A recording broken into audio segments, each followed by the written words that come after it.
नेता, मंत्री और अफसरों के लिए लग्जरी बंगले बनाए जा रहे हैं, उनके मेंटेनेंस पे करोड़ों रुपए खर्च हो रहे हैं, तो दूसरी तरफ राज्य के भविष्य के साथ खिलवाड़ हो रहा है। इसकी वजह भ्रष्टाचार और जिम्मेदारों की लापरवाही है, क्योंकि राज्य सरकार आंगनबाड़ी केंद्रों के लिए भारी भरकम बजट भी देती है।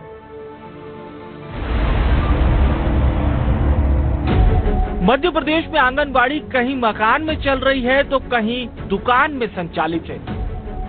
राज्य में कुल 97,882 आंगनबाड़ी केंद्र हैं, जिसमें से करीब 34,000 आंगनबाड़ी केंद्रों के पास खुद का भवन ही नहीं है। इसके अलावा 4,000 से ज्यादा केंद्रों के भवन जर्जर हालात में हैं, यानी 40% से ज्यादा केंद्र अपने अस्तित्व के लिए जूझ रहे हैं। जबकि राज्य सरकार ने 2025-26 के बजट में 3,729 करोड़ से ज्यादा का प्रावधान किया है। सरकार भले ही कुपोषण के लिए लाखों करोड़ों रुपए खर्च कर रही हो, लेकिन प्रदेश के आंगनबाड़ी केंद्रों के हालात खुद कुपोषित हैं। बालाघाट, डिंडोरी में आंगनबाड़ी केंद्रों के हालात आपने देखे, अब जरा जबलपुर की हकीकत से भी रूबरू हो जाइए। हमारी टीम ने कई आंगनबाड़ी केंद्रों का जायजा लिया। अधिकतर आंगनबाड़ी किराए के भवन में चल रही है और जिस आंगनबाड़ी केंद्र के पास अपना भवन है वो जर्जर हो चुका है। लिहाजा सामुदायिक भवन में बच्चों को बिठाया जा रहा है। हमारे सहयोगी दुर्गेश साहू ने कई आंगनबाड़ियों से ग्राउंड रिपोर्ट भेजी है, आपको दिखाते हैं। जबलपुर जिले के आंगनबाड़ियों की वास्तविकता जानने के लिए हमने शुरुआत की जबलपुर के चौकीताल इलाके से। ये आंगनबाड़ी किराए के भवन में चल रही है।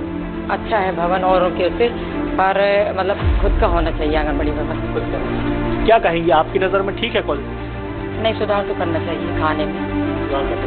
चौकीताल के बाद हम पहुंचे हैं दलपतपुर में, और दलपतपुर की आंगनबाड़ी केंद्र की जब हमने स्थिति देखी तो बहुत ही दयनीय नजर आई। तकरीबन 1.5 दर्जन से ज्यादा बच्चों की जान इसी खंडहर वाले भवन में हमेशा बनी रहती है। किसी भी दिन इस बिल्डिंग में बड़ा हादसा हो सकता है। तभी गांव का दलपतपुर का ये सामुदायिक भवन है जिसकी आंगनबाड़ी केंद्र संचालित हो रहा है।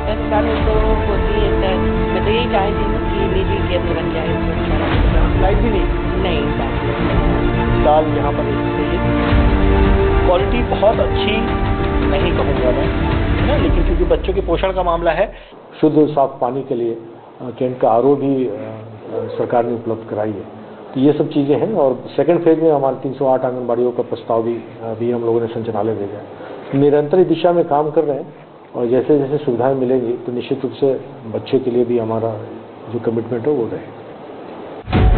जबलपुर में हमने एक ऐसे आंगनबाड़ी केंद्र का भी जायजा लिया जिसके पास खुद का भवन है, और आंगनबाड़ी केंद्र में क्या क्या होना चाहिए ये भी हमने वहाँ पाया।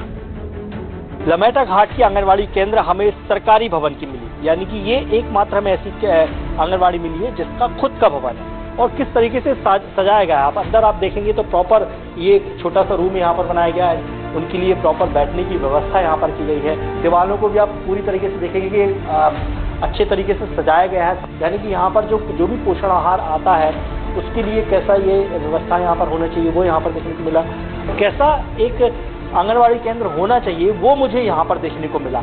यहाँ पर कोई दिक्कत परेशानी? कोई दिक्कत नहीं, जो भी दिक्कत होती है नगर पंचायत में बोल देते हैं, सब सॉल्व हो जाता है। ये तस्वीरें उदाहरण है कि भविष्य की नींव गढ़ने के लिए सिस्टम का बेहतर होना कितना जरूरी है। वैसे ही मध्य प्रदेश के माथे से कुपोषण का कलंक नहीं मिट पा रहा है, और ऐसे में आंगनबाड़ी केंद्रों के ये हालात बीमारी को न्योता दे रहे हैं। डिंडोरी से अनिल साहू, बालाघाट से चितरंजन नेरकर के साथ जबलपुर से दुर्गेश साहू की रिपोर्ट।